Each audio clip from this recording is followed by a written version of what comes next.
무릇 나 여호와는 정의를 사랑하며 불의의 강탈을 미워하여 성실히 그들에게 갚아주고 그들과 영원한 언약을 맺을 것이라. 그들의 자손을 문나라 가운데에 그들의 후손을 만민 가운데에 알리리니 무릇 이를 보는 자가 그들은 여호와께 복받은 자손이라 인정하리라. 땅이 싹을 내며 동산이 거기 뿌린 것을 돋게 함같이 주 여호와께서 공의와 찬송을 모든 나라 앞에 솟아나게 하시리라. 우리 사는 세상의 평화를 빌며 여기 기다림의 세 번째 불을 밝힙니다. 세상을 두 세계로 나눠지게 만든 두 전쟁의 종식과 평화를 간곡히 구합니다. 애국의 이름을 한 채 타국을 향한 압제를 당연시 않게 하시고 정의의 옷을 입고 불의한 강탈을 하지 않기를 구합니다. 나라와 민족을 넘어 함께 공존하며 공생하는 법을 주저앉기를 구합니다. 이것이 이 땅에 어둠을 밝히고 평화의 제물로 오신 예수 그리스도를 맞이하여 기다리는 우리의 대림절 되게 하옵소서. 예수님의 이름으로 기도드립니다. 아멘. 다 함께 일어나셔서 성령과 진리로 대림절 셋째 주일 예배를 하나님께 드리시겠습니다. 주 여호와의 영이 내게 내리셨으니 이는 여호와께서 내게 기름을 부으사 가난한 자에게 아름다운 소식을 전하게 하려 하심이라. 나를 보내사 마음이 상한 자를 고치며 포로된 자에게 자유를, 갇힌 자에게 노임을 선포하며 여호와의 은혜의 해와 우리 하나님의 보복의 날을 선포하여 모든 슬픈 자를 위로하되 무릇 시온에서 슬퍼하는 자에게 화관을 주어 그 죄를 대신하며 기쁨의 기름으로 그 슬픔을 대신하며 찬송의 옷으로 그 근심을 대신하시고 그들이 의의 나무 곧 여호와께서 심으신 그 영광을 나타낼 자라 일컬음을 받게 하려 하심이라. 그들은 오래 황폐하였던 곳을 다시 쌓을 것이며 옛부터 무너진 곳을 다시 일으킬 것이며 황폐한 성읍 곧 대대로 무너져 있던 것들을 중수할 것이며. 아멘.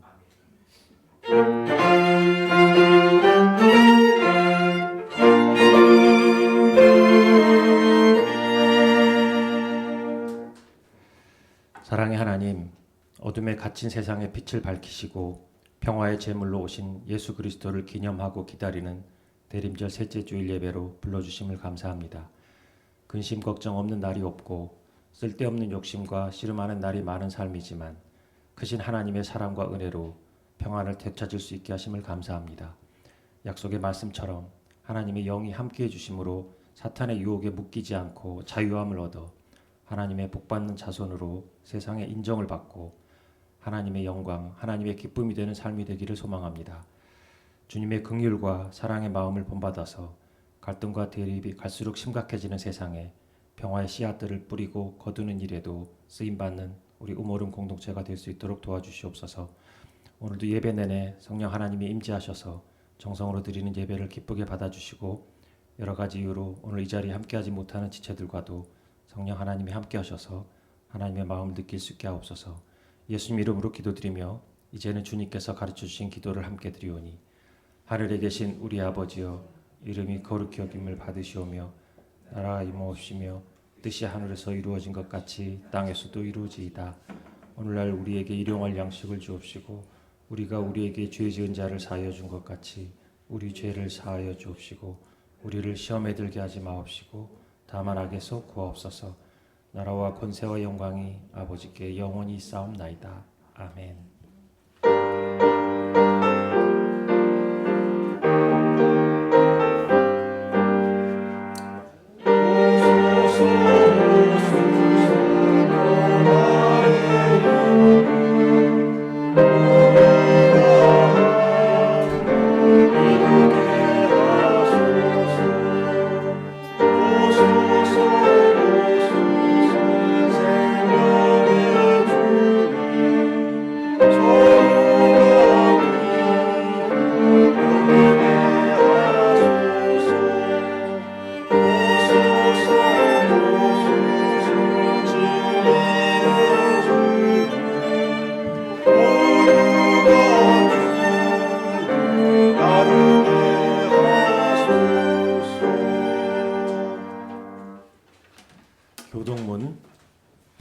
117번을 함께 교독하시겠습니다. 교독문 117번입니다.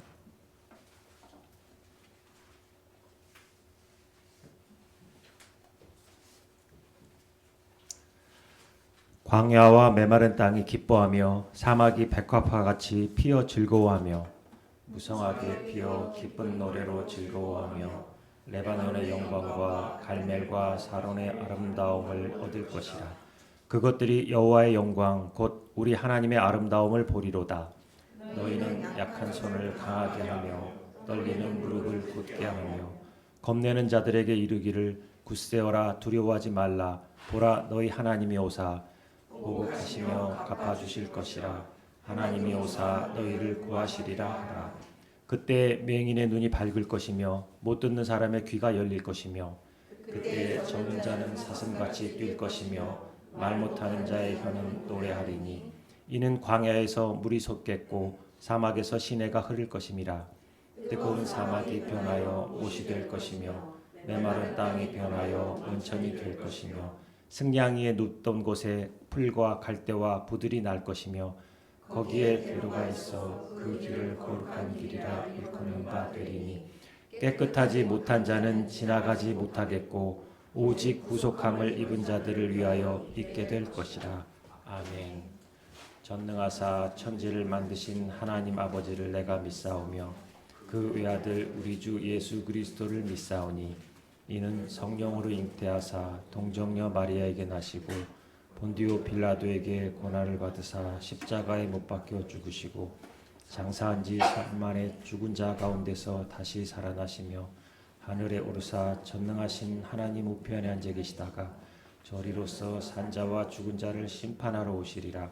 성령을 믿사오며 거룩한 공회와 성도가 서로 교통하는 것과 죄를 사하여 주시는 것과 몸이 다시 사는 것과 영원히 사는 것을 믿사옵나이다. 아멘.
우리 생각대로 돌아가지 않는 세상 앞에서 너무나 무력하고 작기만 한 저희들을 자녀로 불러주신 하나님 아버지, 23년 한 해도 여러 가지 일들이 있었지만 그 가운데 우리가 감당하지 못할 어려움에 빠지지 않고 우리의 생명과 삶과 신앙을 영위할 수 있었음에 감사를 드립니다. 우모름 교회를 향한 하나님의 특별한 뜻이 있음을 믿습니다. 우리 개인 한 사람 한 사람에게 바라시는 하나님의 계획이 있음을 믿습니다. 우리 개인을 통하여, 우리 우모름 교회를 통하여 계획하시는 하나님의 뜻이 천천히 하나하나 이루어지는 놀라운 역사를 목도하는 축복을 누리기 원합니다. 불의와 악함이 득세하는 세상 가운데 우리는 하나님의 의와 선함을 잃지 않게 해주시고, 돈과 권력만을 탐하는 사람들 가운데서 나눔과 겸손을 실천하는 우리가 되게 해주시기를 기도합니다. 비록 다툼과 전쟁이 끊이지 않는 세상이지만 우리는 늘 평화와 화평을 도모하고 주님의 사랑을 실천하는 개인이 되고, 그 개인이 모인 우모름 교회로 세워주시기를 간절히 기도드립니다. 주님 오신 성탄절에 우리가 계획하는 일들이 있습니다. 이 모양 저 모양으로 준비하는 이들에게 지혜를 주시고 모든 과정과 절차에 간섭하셔서 세상을 향한 주님의 마음과 사랑이 제대로 전해지는 일이 되어지기를 원합니다. 교회가 도우는 아이들과 우리 교회의 다음 세대들을 위해 기도드립니다. 세상이 비록 그들을 미혹하고 혼란스럽게 하겠지만 거기에 굴하거나 흔들리지 아니하고 무엇보다 하나님의 뜻을 생각하고 붙들어서 좌표를 잃고 방황하지 않도록 그 아이들을 붙들어 주실 것을 간절히 바랍니다. 나아가 하나님께서 선하고 귀하게 쓰실 만한 평화의 도구가 되기를 기도드립니다. 또 바라옵기는 이 시간 목사님을 통하여 주시는 말씀이 우리가 그냥 듣는 것에 그치지 않고 우리의 영을 깨우고 우리 삶 가운데 살아서 작용하게 되기를 바라며 예수님의 이름으로 간절히 기도드렸습니다.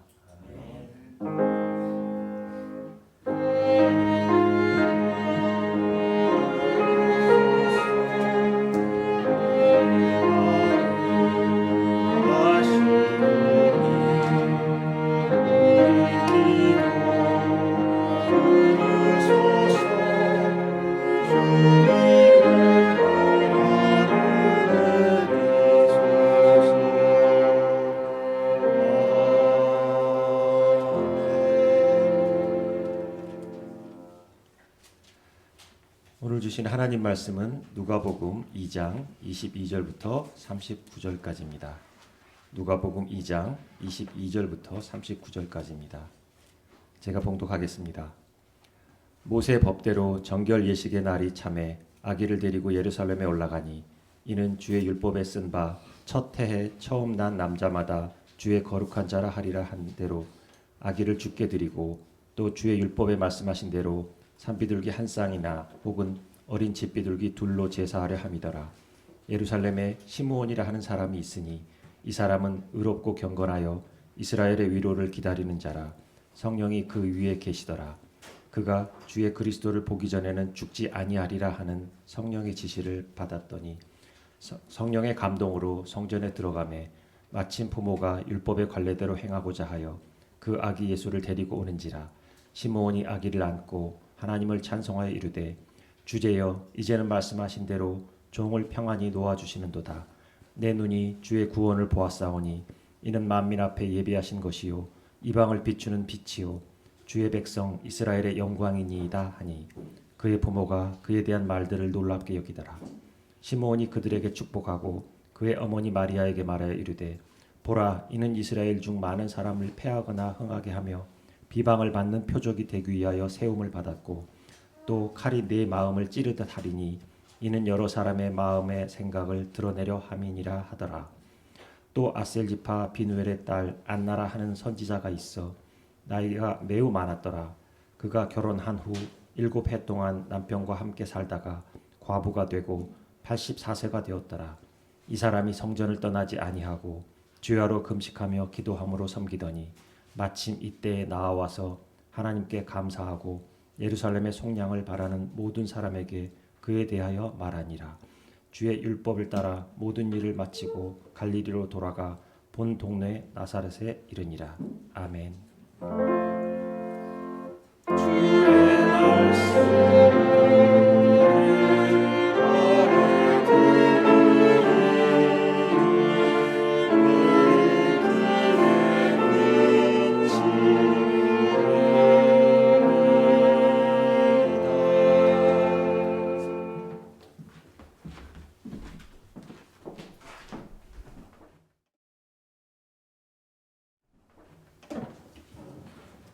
2000년 전 유대인들은 맏아들이 태어나면 8일 만에 할례를 받게 했고 40일이 지난 바로 다음 날에 예루살렘 성전에 올라가서 정결 예식을 거하면서 자식을 하나님 앞에 드렸습니다.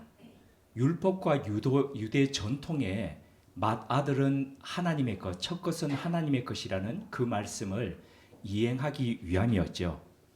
성경 본문은 아기 예수도 정결 예식을 하기 위해서 예루살렘 성전에 갔다라고 증거를 하고 있습니다. 그리고 그곳에서 바로 노선지자 시므온과 안나를 만났다라고 그렇게 본문에 증거하고 있는데요. 이를 바탕으로 볼 때에 예수님이 태어난 지 지금 며칠째 되는 이야기를 하고 있는 겁니까? 41일째 되는 이야기를 지금 본문이 이야기하고 있는 것이죠. 첫 번째 그림을 한번 보시겠습니다.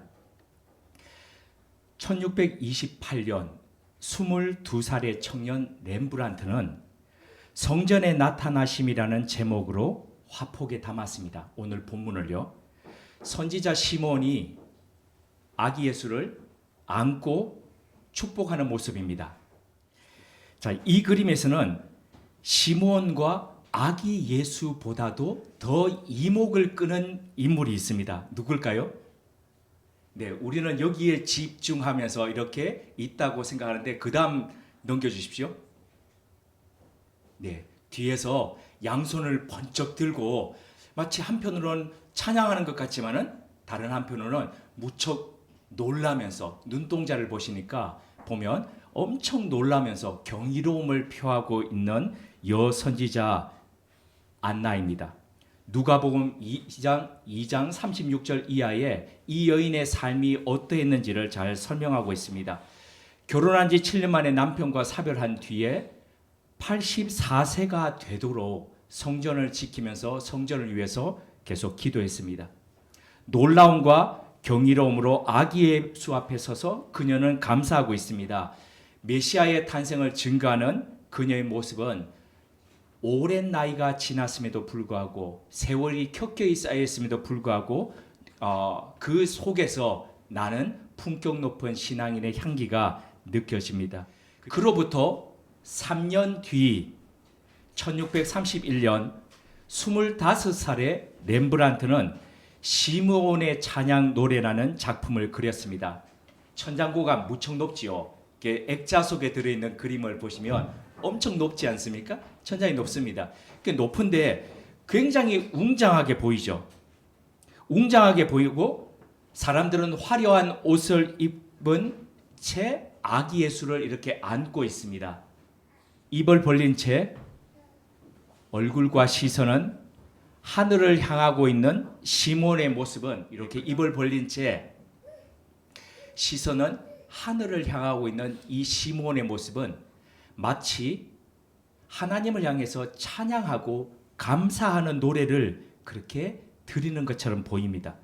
그의 주변에 많은 사람들 역시도 경이로운 표정을 하면서 시몬의 입에서 나오는 한마디 한마디에 귀 기울이면서 주님의 구원을 기대하고 있는 것 같이 보입니다.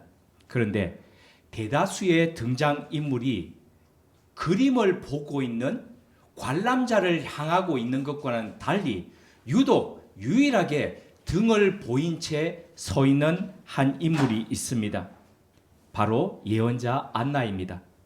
놀란 자세로 아기 예수를 쳐다보면서 뒤돌아선 그 모습은 마치 자신의 모습은 신경 쓰지 말고 여기 계시는 바로 이분을 바라보라고, 하나님의 구원이신 아기 예수께서 바로 이 땅에 오셨었는데 이분에게 집중하라고 그렇게 이야기하는 듯하게 보입니다. 이렇게 등을 보인 채 서 있다는 거죠. 그 다음 장면입니다. 8년의 시간이 다시 흘렀습니다. 1639년 렘브란트가 33살이 되었을 때에 다시 한 번 더 시므온과 안나 선지자를 그렸습니다. 그런데 이번에는 유화가 아니고 애칭 판화 작품입니다. 동판에다가 산을 해서 이렇게 부식시켜가지고 만드는 걸 애칭이라고 그러죠. 그림의 중간에 아기 예수를 쳐다보는 선지자 안나가 위치합니다. 그죠? 이 그림의 중앙 부분은 아기 예수가 아니라 바로 이 선지자, 여선지자 안나입니다. 안나의 뒤에는 하늘의 빛을 받아서 번쩍번쩍 빛나고 있는 것이 있습니다. 바로 여기입니다. 비둘기 형상을 하고 있는 성령님의 모습입니다. 이것은 안나 선지자가 하나님의 영과 더불어서 함께하고 있는 선지자임을 보여주고 있습니다. 그래서 성령님으로 시작된 이 빛은 아기 예수를 밝게 비추면서 그 빛은 시므온과 주변 모든 사람들에게 흘러가는 그 빛이 됩니다. 그 다음 그림 보시겠습니다. 이렇게 시기를 달리하며 여러 차례 아기 예수를 만난 선지자 시므온과 안나를 그렸던 렘브란트는 1669년에 또 다시 같은 주제의 그림을 그렸습니다. 하지만 1669년에 렘브란트가 그렸던 이 작품은 그가 하늘의 부르심을 받던 바로 그 해였습니다. 그래서 이 그림은 그가 이 땅에 남겼던 가장 마지막 유작이 되겠습니다. 숨지기 마지막 한 달 전까지 그는 이 그림을 붙들고 있었습니다. 그런데 차마 이 그림을 마무리하지 못한 채 하나님의 품에 안겼습니다. 지금까지 렘브란트의 그림을 보시면, 특별히 성경에 바탕했던 그림을 보시면 화려하지요. 웅장하지요. 그리고 주변에 많은 사람들이 이렇게 둘러싸여 있죠. 그런데 그런 그림들과 달리 배경들이 싹 사라지고 어두컴컴한 그 배경 속에서 시므온은 아기 예수를 향해 그의 눈을 감고 있습니다. 그리고 표정을 알 수 없는 것 같은 안나 역시도 눈을 감은 채 아기 예수를 향하고 있습니다. 앞서 이 작품이 제가 미완성 작품이라고 말씀을 드렸죠. 그런데 그다음 도대체 뭐가 미완성일까 하는 그런 생각이 드시죠. 이거 맞추시는 분들께는 크리스마스에 유럽을 가실 수 있는 비행기표를 담으실 수 있는 봉투를 드리겠습니다. 뭐가 미완성이었을까요? 바로 오른쪽에 보시는 저 여인 안나입니다. 저 안나의 그림이 완성되지 못하고 렘브란트는 하늘의 부르심을 받았습니다. 근데 뒤늦게 렘브란트 사후에 그의 집을 방문했던 제자가 마지막 스승의 이 화법대로 그대로 그려가지고 이 그림을 완성시켰습니다. 이 작품이 또 한 가지 특이한 것이 있습니다. 그것은 몇 주째 렘브란트의 작품을 보시면 느끼셨을 것인데, 작품을 이렇게 보시면은 이 확대된 그림으로 보시면은 굉장히 스케일이 크고 엄청난 대작 같아서 한쪽 벽면을 다 채울 것 같은 그런 느낌이 드시죠. 그런데 실상 그 그림은 어느 정도 크기였습니까? A4보다도 더 작은 형태의 그림이었죠. 그런데 이 그림은 크기가, 자, 이렇게 말씀드리면 어느 정도였을까? 추측이 되시죠. 대작이었습니다. 그 그림들에 비하면 엄청난 대작. 그래서 98.5cm 곱하기 79.5cm, 그러니까 1m에 가까운 정도의 대작이었다는 거죠. 아시는 바와 같이 렘브란트는 계속된 가족들의 죽음을 겪었습니다. 그리고 사람들의 외면으로 인해서 그는 부촌을 떠나서 파산했기 때문에 빈민촌으로 갈 수밖에 없었습니다. 쉽게 우리 지금 상황에, 여기 상황에 제가 비유를 드리자면 이런 겁니다. 이 옆에 도곡동에 땡땡 팰리스 있죠. 그 땡땡 팰리스에 살다가 어느 날 갑자기 망해가지고 이 옆에 구룡마을 판자촌으로 이사해서 그렇게 살고 있던 거와 똑같았습니다. 끼니도 제대로 해결하지 못한 채 그런 사람이, 형편이 그랬던 사람이 비싼 물감을 사가지고 그것도 1m에 가까운 그 화폭에다가 그 유화 물감을 그린다. 유화는 그려보셨던 분들은, 아니면 지켜보셨던 분들은 아시겠지만은 수채화와 달리 계속 덧칠을 해야 됩니다. 그러니까 계속 덧칠하면서 긁어내면서 덧칠하는 그 비싼 물감을 댈 수 있는 능력이 되지 못했습니다. 그러다 보니까 자기가 굶더라도 물감을 사가지고 그 화폭에다가 혼신의 힘을 다해서 그림을 그리다 생을 마쳤습니다. 특별한 병이 없었습니다. 그렇기에 그가 어떻게 죽었는지 제대로 우리는 알 수는 없지만 가끔씩 그의 집을 방문했던 제자들의 증언에 의하면 갈 때마다 먹던 빵이 없었다는 겁니다. 그래서 렘브란트는 굶어서 생을 마쳤다라고 많은 사람들이 그렇게 이야기합니다. 그렇다면 도대체 무엇이 렘브란트에게 이 그림을 포기하지 못하도록 만들었을까요? 끼니도 제대로 해결할 수 없는 극빈자 상황에서 왜 그는 계속해서 이 그림을 붙들고 있었을까요? 그래서 이 그림을 보는 이들에게 렘브란트가 던져주고 싶은 메시지는 무엇이었을까요? 그리고 무엇보다도 왜 렘브란트는 지난주에 그 그림의 주제는 렘브란트가 거의 그리지 않았다라고 말씀드렸는데 이 그림은 그의 생애에서 계속 반복해서 그렸을까요? 성경의 주제 중 왜 아기 예수를 만난 시몬과 안나를 반복해서 그는 그 그림을 그렸던 것일까요?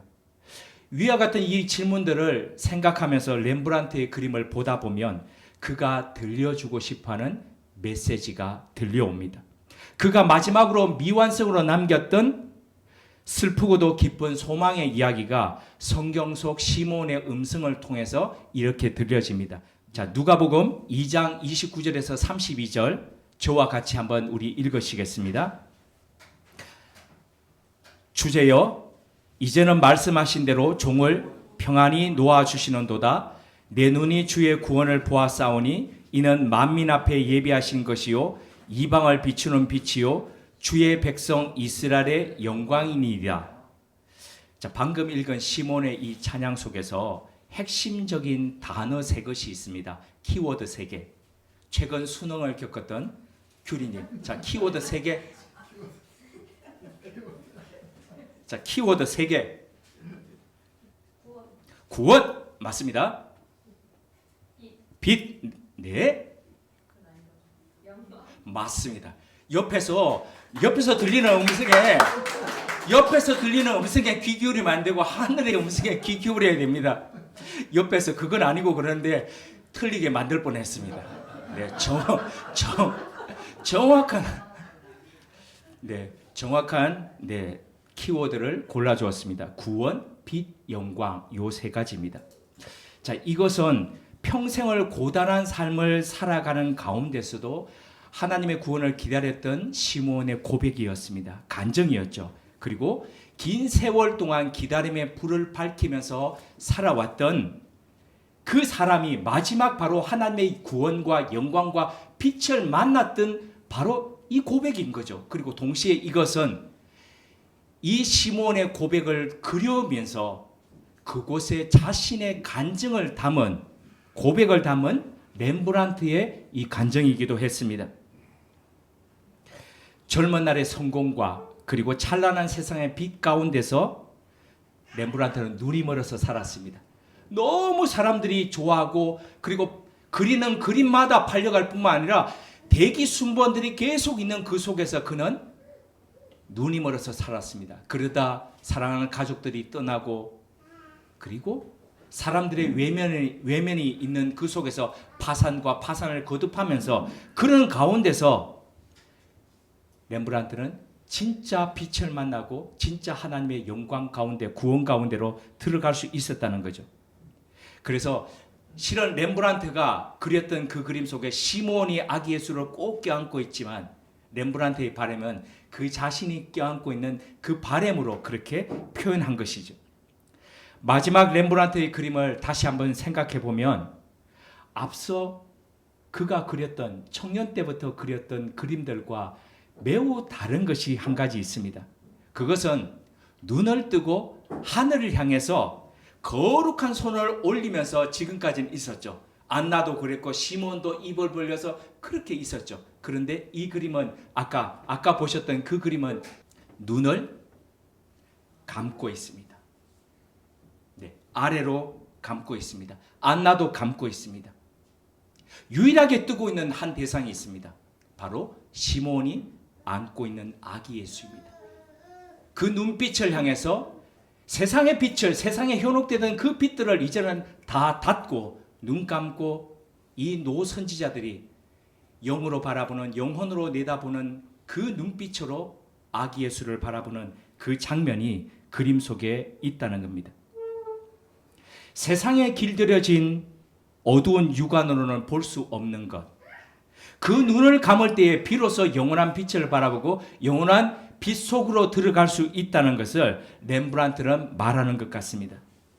영원한 곳을 바라보는 노선지자의 이 시선은 한없이 평온하고 고요하면서 그리고 그윽하기 이를 데 없습니다.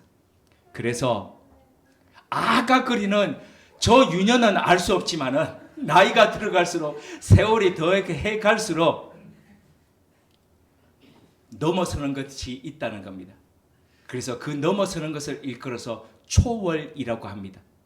우리는 눈을 부릅뜨고 그리고 불을 밝히면서 봐야 볼 수 있다라고 그렇게 생각하지만 시간이 지나면서 이 눈을 감을 때에 이 빛을 차단시킬 때에 비로소 볼 수 있는 그 빛이 있다. 그래서 노년학에서는 이렇게 이야기합니다. 늙음이란 초월이다. 그래서 이 선지자의 모습은 그 초월을 겪는 모습을 보여준다는 거죠. 자, 성경 본문으로 들어가서 시몬의 찬양 가운데서 우리가 주목하고 마음에 새겨봐야 할 한 부분을 보도록 하겠습니다. 누가복음 2장 34절입니다. 우리 같이 읽으시겠습니다. 누가복음 2장 34절입니다. 함께요. 시몬이 그들에게 축복하고 그의 어머니 마리아에게 말하여 이르되 보라, 이는 이스라엘 중 많은 사람을 패하거나 흥하게 하며 비방을 받는 표적이 되기 위하여 세움을 받았고. 시몬은 아기 예수께서 장차 어떻게 일하실지, 어떤 역할자로 서실지에 대해서 지금 예언하고 있는 겁니다. 근데 그 예언을 한마디로 표현하면서 이렇게 이야기했습니다. 비방을 받는 표적. 근데 이 예언대로 예수님은 공생애 내내 비방을 받았습니다. 사람들에게 손가락 받았고 같은 고향 사람들도 그를 이해하지 못해서 심지어 떠밀어 가지고 낭떠러지 위해서 밀어버리려고 그렇게 하는 일까지 겪으셨습니다. 거기다가 자기 가족들까지도 우리 형이 미쳤어, 우리 오빠가 귀신 들렸나 봐 그러면서 그 형제 자매들이 예수님을 집으로 데려가려고, 정신 나간 사람을 데려가려고 그렇게 찾아올 정도로 이해하지 못했습니다. 그러다가 예수님은 이런 삶을 살아가시다가 마지막에는 극단적으로 십자가에 매달려서 생을 마치시기까지 하셨습니다. 그렇다면 왜 예수님은 시몬의 예언대로 비방을 받으셔야 했을까요? 왜 이 삶을 살도록 하나님은 그렇게 시몬을 통해서 예언하셨을까요? 시몬이 말했던 비방을 받는 표적이란 말을 헬라어로 표현하면 이렇습니다.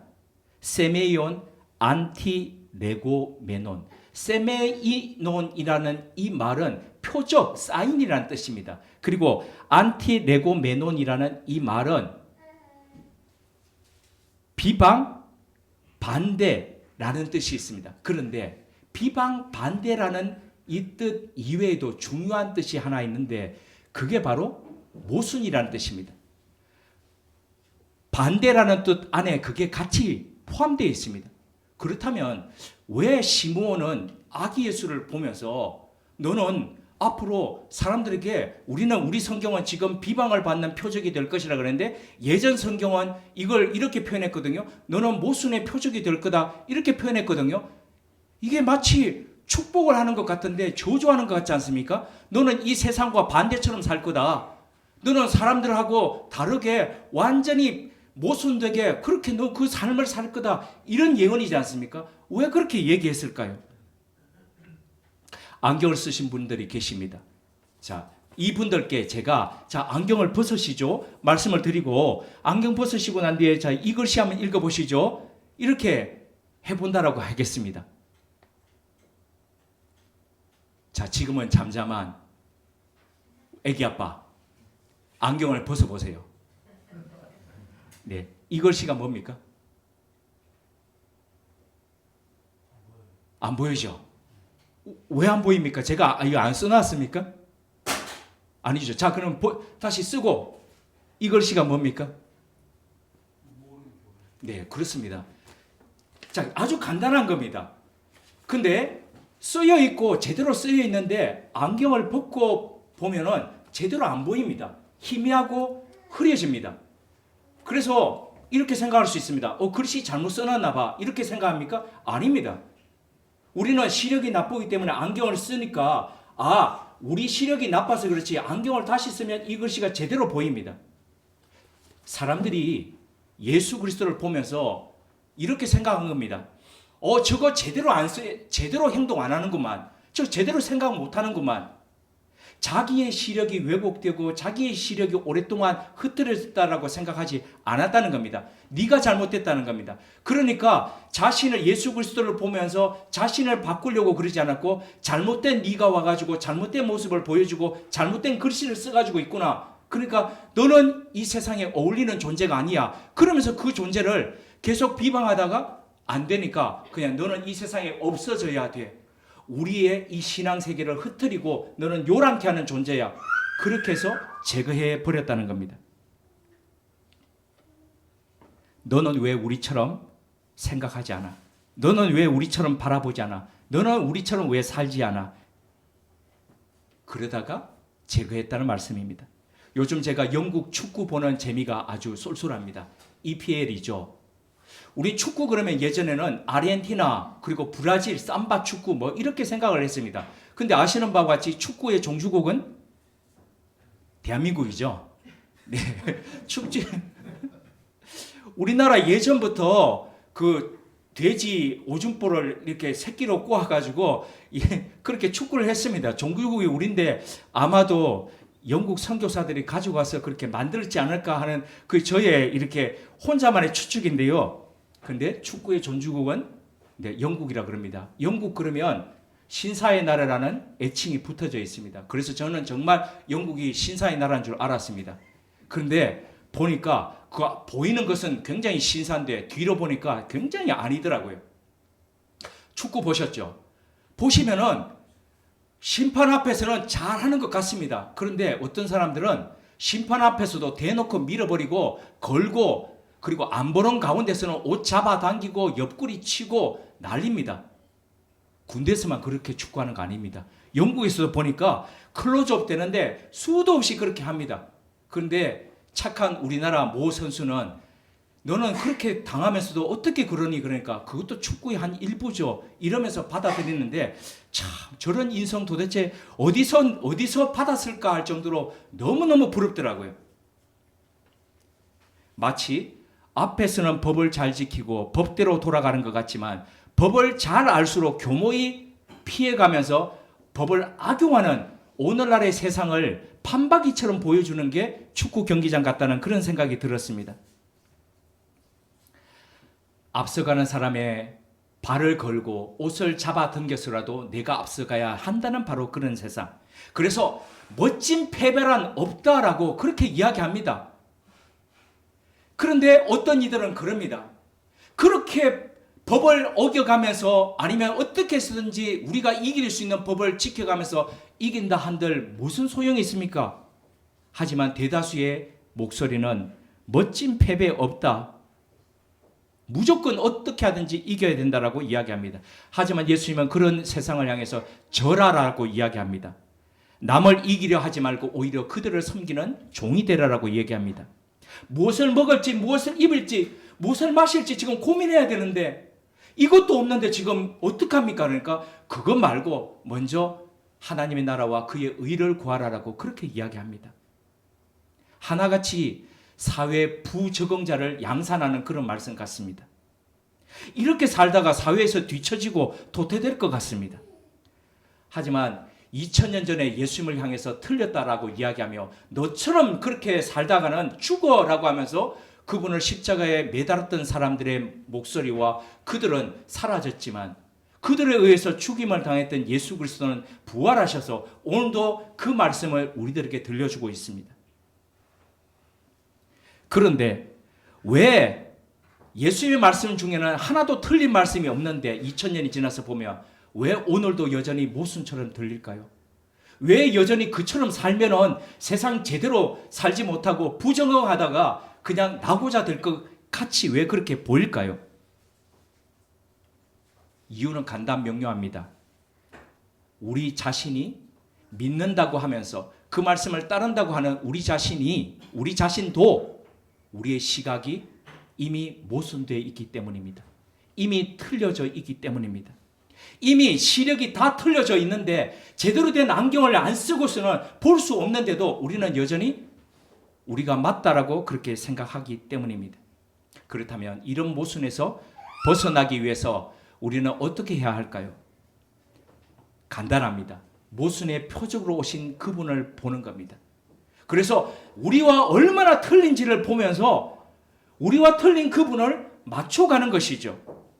한참을 벗어난 우리의 생각과 시각을 조정하는 것이죠.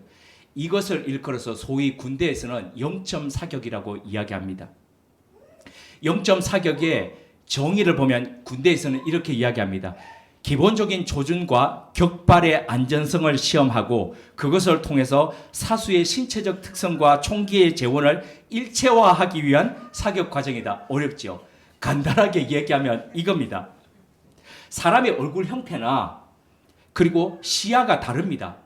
그렇기 때문에 같은 총을 받았는데 같은 회사에서 나온 총과 총알을 받았는데 여기에 얼굴에 파지해가지고 총을 쏘면은 다 맞는 곳이 다 다릅니다. 왜 다를까요? 우리의 얼굴과 시각이 된 부분들이 다르기 때문입니다. 그럼 어떻게 해야 됩니까? 우리 같은 총이더라도 우리의 여기에 맞도록, 얼굴에 맞도록, 몸에 맞도록 가늠쇠를 조종하는 겁니다. 가늠자를 조종하는 겁니다. 가늠쇠는요, 앞부분에 총구의 끝부분에 이렇게 올라와 있는 표적과 일치시키는 부분이고, 가늠자 맞죠, 그죠? 아니죠, 가늠쇠죠 이게. 네, 가늠쇠, 가늠자를 죄송합니다. 제가 군대 제대한 지가 오래돼가지고 조종하는 거죠. 조종해가지고 나에게 맞도록 그렇게 하는 겁니다. 그래서 내가 조준한 대로 방아쇠를 당겼을 때에 정확하게 그 총알 탄착군이 그 목표물에 맞도록 하는 거, 그게 바로 0점 조종입니다. 이런 0점 사격은 0점 조종과 0점 사격은 각각 군인들은 9발을 합니다. 3발씩 쏴가지고 탄착군을 형성하고 그걸 또 클릭 조정해서 옮겨서 정확하게 9발 만에 내가 원하는 목표물에 맞도록 그렇게 고정하고 난 뒤에 실거리 사격에 들어갑니다. 이런 0점 사격은 군대에서뿐만 아니라 우리의 일상 또는 신앙생활의 일상 가운데서도 일어나야 됩니다. 왜 많은 사람들이 나이가 들어갈수록 완고해질까요? 자신의 생각이 흐트러져 있다라고 생각 안 하기 때문입니다. 나의 경험과 그리고 나의 지식이 쭉 쌓여온 결과에 의하면 이게 맞다라고 생각하기 때문입니다. 그래서 나는 0점 조준이 필요 없고 네가 잘못됐다라고 그렇게 얘기합니다. 제가 이전에는 저의 스승이었지만 나이가 드신 분들과 만나면은 그분들 중에서는 저의 이야기들, 우리들의 이야기를 들으시면서 아 그렇구나라고 하면서 생각을 바꾸시려는 분들이 있는데 어떤 분들은 옛날에 그분들의 생각을 가지고 그대로 여전히 가르치려 하는 분들이 있습니다. 옛날에 몇십 년 전에 그 생각들이 여전히 오늘날도 유효하다라고 그렇게 보기 때문인 거죠. 그러다 보니 삶의 0점 조준이 신앙의 0점 조준이 안 맞으니까 탄환은 목표물을 벗어나는 것이죠. 우리의 신앙은 날마다 주님의 말씀에 클릭을 조종해야 됩니다. 그렇지 않으면 시간이 지나면 지날수록 진리와는 너무 멀어진 삶을 살게 됩니다. 오늘 본문 속에 렘브란트가 그렸던 시몬과 안나는 84세였고 시몬은 그것보다도 훨씬 더 나이가 많이 든 분이었습니다. 그랬기에 그는 이렇게 고백할 정도였지 않습니까? 하나님이 네가 메시아를 보기 전에는 죽지 아니할 것이라고 그러셨는데 이제 보니까 주제요. 이제는 종을 놓아주십니까? 할 정도로 그는 오랜 시간을 그렇게 살면서 하나님의 구원하심을 기다렸습니다. 그런데 그 과정 속에서 날마다 그들은 성전에서 하나님의 말씀을 받으면서 그들의 영점을 계속 수정해 가는 방법을 익혔습니다. 그 결과 평범한 아기 얼굴 속에서 아무도 알아보지 못하는데 아기 예수를 메시아이심을 알아봤습니다. 우리는 그림 그릴 때 보면 아기 예수의 오래전에 중세시대의 그림을 보면 하나같이 뒤에 이 후광이 있지 않습니까? 그 아우라라 그러죠. 그런데 실제 아기 예수의 그 속에 그런 아우라를 여기 달고 다녔을까요? 천만의 말씀입니다. 아닙니다. 그럼에도 불구하고 그 아기 예수가 하나님의 아들이심과 이 땅에 오심을 알아볼 수 있는 영적인 그 눈을 가졌다는 것, 그게 바로 그들이 평소에 그들의 삶을 이 주님의 말씀에 조종하면서 살았다는 결과입니다. 그 결과 비방의 표적으로, 모순의 표적으로 오셨던 그분을 알 수 있었다는 거죠. 그분이 이 땅에 오염되고 이 땅에 왜곡된 것을 치유해 주실 분임을 발견했다는 겁니다. 비록 나이 들어서 육신의 눈은 희미해져 갑니다. 그러나 이 노선지자들의 눈은 그 누구들보다도 밝았습니다. 비록 마지막에 그들의 육신의 눈은 감겨 있었지만은 그들의 영의 눈들은 엄청나게 반짝반짝이면서 하나님의 이 땅에 오심을 증언하는 사람들이 될 수 있었다는 겁니다. 이분들처럼 우리도 주님의 현존을 겸허히 서서 기다리는 대림절이 되었으면 좋겠습니다. 또 한 해가 마무리되어 가는 이 즈음에 우리가 또 나이가 더 들어가지 않습니까? 들어가는데 나이가 더 들어가는 만큼 그 숫자만큼 더 젊은 사람들보다도 더 작년보다도 지난 한 해보다도 더 하나님의 말씀에 영점 조준하는 그런 성탄절이 되었으면 좋겠습니다. 함께 기도드리겠습니다. 하나님, 주님의 오심을 기억하고 다시 오심을 대망하는 대림절 셋째 주일, 렘브란트의 작품을 통해 말씀을 새겨봅니다. 하나님은 평생을 주님의 구원을, 영광과 빛을 노선지자들에게 기다렸던 그 노선지자들에게 그 기쁨의 실체를 만나게 하셨습니다. 또한 그들을 생의 마지막 순간까지 화폭에 담으며 그 구원으로, 영광으로, 빛으로 들어가고자 했던 렘브란트를 품어주셨습니다. 하나님, 우리 또한 우리의 왜곡되고 오염된 모순을 넘어 하나님의 구원과 영광과 빛에 안기는 그리스도인 되기를 원합니다. 이 소원을 시인 구상 선생이 남긴 어느 해 성탄절에 우리 모두가 드려야 할 기도에 담아 이렇게 올려드립니다. 성탄을 70번도 넘게 맞이하고도 나의 아내는 권능의 천주만을 모시고 있어 저 베들레헴 말 구유로 오신 그 무한한 당신의 사랑 앞에 양을 치던 목동들처럼 순수한 환희로 조배할 줄도 모르옵네. 성탄을 70번도 넘게 맞이하고도 나의 아내는 허영의 마귀들이 들끓고 있어 지극히 높은 데서는 천주께 영광, 땅에서는 마음이 좋은 사람들에게 평화, 그날 밤 천사들의 영원한 찬미와 축복에 귀먹어 지내고 있음네. 성탄을 70번도 넘게 맞이하고도 나의 아내는 안일의 짐승만이 살고 있어 헤로데의 폭정 속 세상에 오셔 십자가로 당신을 완성하신 그 고난의 생에 외면하고 부활만을 탐내 바라고 있음네. 성탄을 70번도 넘게 맞이하고도 나 자신 거듭나지 않고선 누릴 수 없는 명절이요. 예수님의 이름으로 기도드립니다. 아멘.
시몬과 안나를 소재로 한 렘브란트의 그림을 통해 슬프고도 기쁜 소망의 메시지를 전해주심을 감사합니다. 우리는 청년의 시기에도 중년의 시기에도 그리고 노년의 시기에도 근심 걱정 고난에서 자유로울 수는 없지만 예수 그리스도의 오심으로 구원을 받고 평안을 누릴 수 있게 됩니다. 모순의 표적으로 오신 예수 그리스도를 보면서 왜곡되기 쉬운 우리의 시선과 사고를 바로잡기를 소망합니다.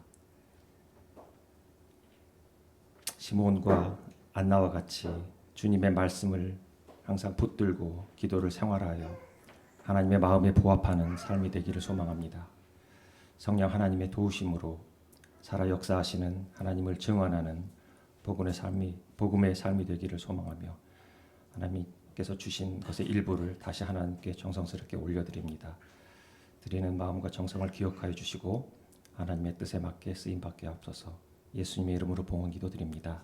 아멘. 앞뒤 좌우로 인사를 나누시겠습니다.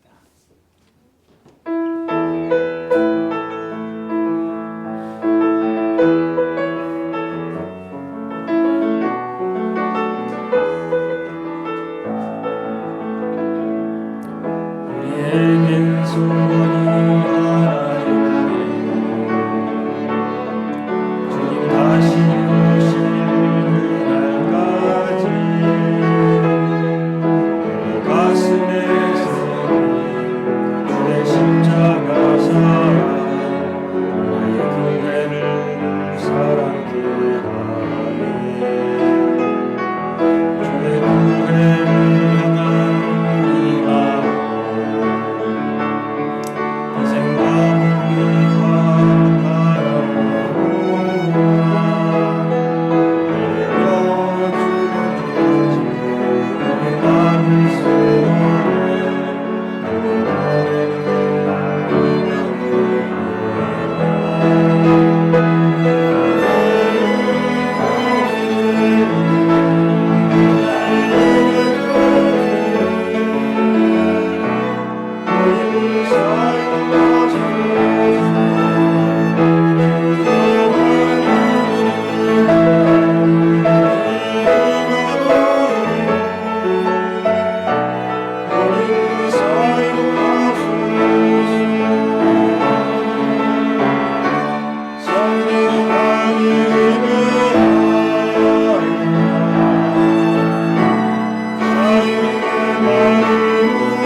전 시몬과 안나를 통해서 그리고 16세기 렘브란트를 통해서 예수 그리스도의 오심을 다시 한 번 더 새겨볼 수 있도록 해주셔서 감사합니다.